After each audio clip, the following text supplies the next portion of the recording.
नमस्कार दर्शक बंधु मु प्रवीण आपण माने देखुछंती ओडिया न्यूज टॉक। वीडियोटी जदि भल लगे ताहेले गोटे लाइक कमेंट एवं सब्सक्राइब करने पई आद्य भूलिबे नहीं। चलो आसंतु राज्य देश तथा विदेश रे रहिथिबा मुख्य खबर उपरे नजर पकाइबा। आजिर प्रथम खबर 12 जाए भिजिबो ओडिशा प्रबल झड़ वर्षा पई 6 जिला को अलर्ट। राज्ୟରେ ସକ୍ରିୟ ରହିଛି ମୌସୁମୀ ବିଭିନ୍ନ ସ୍ଥାନରେ ପାଗ ମେଘୁଆ ରହିବା ସହ ସ୍ୱଳ୍ପ ଧାରଣର ବର୍ଷା ମଧ୍ୟ ହେଉଛି। ଆସନ୍ତା 12 ତାରିଖ ପର୍ଯ୍ୟନ୍ତ ରାଜ୍ୟର ବିଭିନ୍ନ ସ୍ଥାନରେ ବିଜୁଳି ଘଡ଼ଘଡ଼ି ସହ ବର୍ଷାର ସମ୍ଭାବନା ଥିବା ନେଇ ଆଞ୍ଚଳିକ ପାଣିପାଗ କେନ୍ଦ୍ର ପକ୍ଷରୁ କୁହାଯାଇଛି। 3 ଦିନ ଯାଏଁ ସୁନ୍ଦରଗଡ଼ ମୟୂରଭଞ୍ଜ ଓ କେନ୍ଦୁଝରରେ ବିଜୁଳି ଘଡ଼ଘଡ଼ି ସହ ବର୍ଷା ହୋଇପାରେ।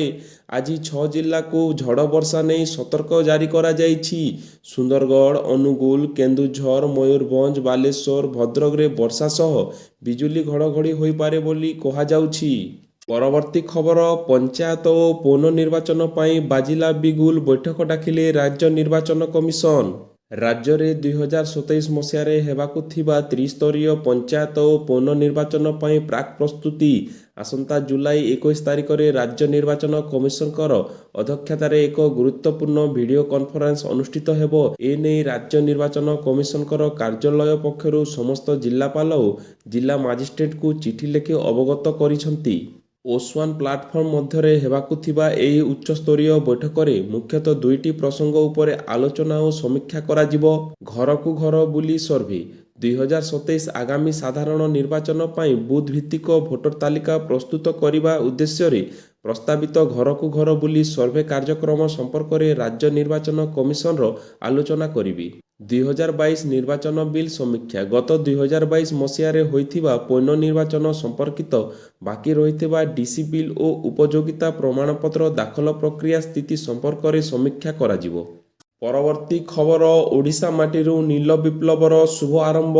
ଓଡ଼ିଶା ଗଭୀର ସମୁଦ୍ର ମାଛଧରା ମିଶନର ଶୁଭ ଆରମ୍ଭ କଲେ ଉପରାଷ୍ଟ୍ରପତି। ମତ୍ସ୍ୟ ବ୍ୟବସାୟରେ ଆଉ ଏକ ନୂତନ ଅଧ୍ୟାୟ ଯୋଡ଼ି ହୋଇଛି। ନୀଳ ଅର୍ଥନୀତିକୁ ଆହୁରି ଆଗକୁ ବଢ଼ାଇବାକୁ ରାଜ୍ୟରେ ଆରମ୍ଭ ହୋଇଛି ଓଡ଼ିଶା ଗଭୀର ସମୁଦ୍ର ମାଛଧରା ମିଶନ। ଏହି ମାଛଧରା ମିଶନରୁ ଓଡ଼ିଶା ମତ୍ସ୍ୟଜୀବୀ ଏବଂ ମତ୍ସ୍ୟ ବ୍ୟବସାୟୀ ବେଶ୍ ଲାଭବାନ ହେବେ ବୋଲି ଆଶା କରାଯାଉଛି। ସାଧାରଣତଃ ସମୁଦ୍ରରୁ 23 କିଲୋମିଟର ପର୍ଯ୍ୟନ୍ତ ଭିତରେ ମାଛଧରା କାର୍ଯ୍ୟ ସୀମିତ ରହିଥାଏ। ଓଡ଼ିଶା ଗଭୀର ସମୁଦ୍ର ମାଛଧରା ମିଶନ କାର୍ଯ୍ୟକାରୀ ହେବା ଦ୍ୱାରା ଓଡ଼ିଶାର ମତ୍ସ୍ୟଜୀବୀମାନେ 575 କିଲୋମିଟର ସୀମା ମଧ୍ୟରେ ମାଛ ଧରିପାରିବେ। ଏହା ସହିତ ପ୍ରାଧିକରଣ ପତ୍ର ପାଇଥିବା ମତ୍ସ୍ୟଜୀବୀମାନେ 575 କିଲୋମିଟର ସୀମା ଅତିକ୍ରମ କରି ଅନ୍ତର୍ଜାତୀୟ ସମୁଦ୍ରରେ ମଧ୍ୟ ମାଛ ଧରିପାରିବେ। ଏହି ପଦକ୍ଷେପ ଦ୍ୱାରା ମତ୍ସ୍ୟଜୀବୀଙ୍କର ଜୀବନ ଜୀବିକାରେ ଅଧିକ ସଶକ୍ତ ଆସିବ ବୋଲି କୁହାଯାଉଛି। ପରବର୍ତ୍ତୀ ଖବର ହଠାତ୍ ବଢ଼ିଲା ପିଆଜ ରେଟ୍ 2 ଦିନରେ 30ରୁ 50 ଟଙ୍କାରେ ପହଞ୍ଚିଲା। 2 ଦିନ ଭିତରେ ଦର 30ରୁ 50 ଟଙ୍କାରେ ପହଞ୍ଚି ଯାଇଛି। ଫଳରେ ଖାଉଟି ପଡ଼ିଛି ଚିନ୍ତାରେ। ପିଆଜ ସାଧାରଣ ଭାବେ ସବୁଦିନ ରୋଷେଇ ଘରେ ଆବଶ୍ୟକତା ରହିଛି। ତେଣୁ ହଠାତ୍ ପିଆଜ ରେଟ୍ ବଢ଼ିବା ଯୋଗୁଁ 1 କିଲୋ ଜାଗାରେ ଗ୍ରାହକ ଅଧା କିଲୋ କିଣିବାକୁ ବାଧ୍ୟ ହେଉଛନ୍ତି। ସେପଟେ ପାତ୍ରପଡ଼ା କୁବେରୀପୁରୀ ମହାସଂଘ ସଭାପତି କହିଛନ୍ତି ଯେ ଏବେ ପିଆଜ ଅମଳ ହୋଇନାହିଁ।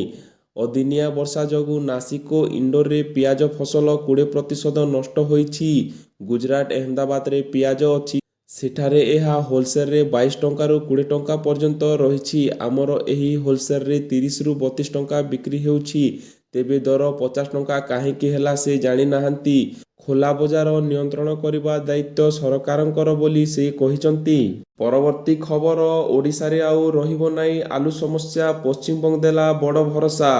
ଓଡ଼ିଶାରେ ଆଉ ରହିବ ନାହିଁ ଆଲୁ ସମସ୍ୟା। ଏନେଇ ଗତକାଲି ଖାଦ୍ୟ ଯୋଗାଣ ମନ୍ତ୍ରୀ କୃଷ୍ଣଚନ୍ଦ୍ର ପାତ୍ର ଓ ତାଙ୍କର ପଶ୍ଚିମବଙ୍ଗ ପ୍ରତିପକ୍ଷ ଅଶୋକ କର୍ତୁନିଆଙ୍କ ମଧ୍ୟରେ ଗୁରୁତ୍ୱପୂର୍ଣ୍ଣ ବୈଠକ ଅନୁଷ୍ଠିତ ହୋଇଛି। କୋଲକାତାର ଖାଦ୍ୟ ଭବନରେ ବସିଥିବା ଏହି ବୈଠକରେ ଓଡ଼ିଶାରେ କିପରି ଆଲୁ ସମସ୍ୟା ହେବ ନାହିଁ ତା ଉପରେ ଆଲୋଚନା ହୋଇଥିଲା।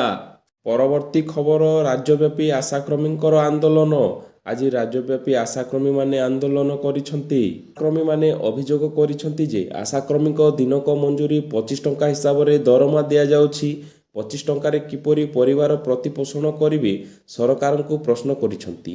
ମାସିକ ସର୍ବନିମ୍ନ ଦରମା 18,000 ଟଙ୍କା ପ୍ରଦାନ। ସମସ୍ତ ଆଶାକର୍ମୀଙ୍କୁ ସାମାଜିକ ସୁରକ୍ଷା ଯୋଜନା ଅନ୍ତର୍ଭୁକ୍ତ କରାଯାଉ। ଇଏସ୍ଆଇ ଓ ଇପିଏଫ୍ଓ ଅନ୍ତର୍ଗତ ପଞ୍ଜୀକୃତ କରିବା।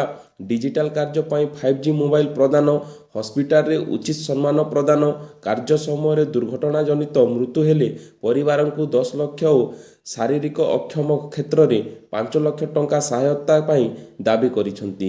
ଦାବି ପୂରଣ ନ ହେଲେ ପଲ୍ଲୀଠାରୁ ଦିଲ୍ଲୀ ପର୍ଯ୍ୟନ୍ତ ଆନ୍ଦୋଳନ ହେବ ବୋଲି ଆଶାକର୍ମୀ ଚେତାବନୀ ଦେଇଛନ୍ତି। ପରବର୍ତ୍ତୀ ଖବର, ସାମ୍ବାଦିକଙ୍କର ସ୍ୱାସ୍ଥ୍ୟ ସୁରକ୍ଷା ପାଇଁ ସରକାରଙ୍କର ବଡ଼ ପଦକ୍ଷେପ, 5 ଲକ୍ଷ ଟଙ୍କା ପର୍ଯ୍ୟନ୍ତ ମିଳିବ ଚିକିତ୍ସା। ଭାରତ ସରକାରଙ୍କର ଆୟୁଷ୍ମାନ ଭାରତ ପ୍ରଧାନମନ୍ତ୍ରୀ ଜନ ଆରୋଗ୍ୟ ଯୋଜନା ଆର୍ଥିକ ଦୃଷ୍ଟିରୁ ଦୁର୍ବଳ ପରିବାରଙ୍କ ପାଇଁ ଏକ ପ୍ରମୁଖ ଆଶ୍ୱସ୍ତି ପାଲଟିଛି। ଏହି ଯୋଜନା ଅଧୀନରେ ଯୋଗ୍ୟ ହିତାଧିକାରୀମାନେ ବାର୍ଷିକ 5 ଲକ୍ଷ ଟଙ୍କା ପର୍ଯ୍ୟନ୍ତ ମାଗଣା ଚିକିତ୍ସା ପାଇପାରିବେ। ସୂଚନା ନିର୍ଦ୍ଦେଶକ କହିଛନ୍ତି ଯେ ଯେଉଁ ସାମ୍ବାଦିକମାନେ ଆୟୁଷ୍ମାନ କାର୍ଡ଼ ପାଇଁ ଆବେଦନ କରିଛନ୍ତି କିନ୍ତୁ ଏପର୍ଯ୍ୟନ୍ତ ସେମାନଙ୍କର ଏହା ମିଳିନାହିଁ, ସେମାନେ ପୋର୍ଟାଲରେ ସେମାନଙ୍କର ଆବେଦନ ସ୍ଥିତି ଯାଞ୍ଚ କରିପାରିବେ। ଯଦି ସେମାନଙ୍କର ନାମ ପୋର୍ଟାଲରେ କଟିଥାଏ ଏବଂ କୌଣସି ସଂଶୋଧନ ଆବଶ୍ୟକ ହୁଏ, ତେବେ ସେମାନେ ଆବଶ୍ୟକୀୟ ସଂଶୋଧନ ପାଇଁ ସମ୍ପୃକ୍ତ ଜିଲ୍ଲାର ମୁଖ୍ୟ ଚିକିତ୍ସା ଅଧିକାରୀ CMO କାର୍ଯ୍ୟାଳୟ ସହିତ ଯୋଗାଯୋଗ କରିପାରିବେ ବୋଲି ସୂଚନା ଦିଆଯାଇଛି। ଆଶା କରୁଅଛି ଆଜିର ଗୁରୁତ୍ୱପୂର୍ଣ୍ଣ ଖବର ଆପଣମାନଙ୍କୁ ନିଶ୍ଚୟ ଭଲ ଲାଗିଥିବ। ଯଦି ଭଲ ଲାଗିଥାଏ ତାହେଲେ ଗୋଟିଏ ଲାଇକ୍, କମେଣ୍ଟ ଏବଂ ସବସ୍କ୍ରାଇବ୍ କରିବା ପାଇଁ ଆଦୌ ଭୁଲିବେ ନାହିଁ। ଧନ୍ୟବାଦ।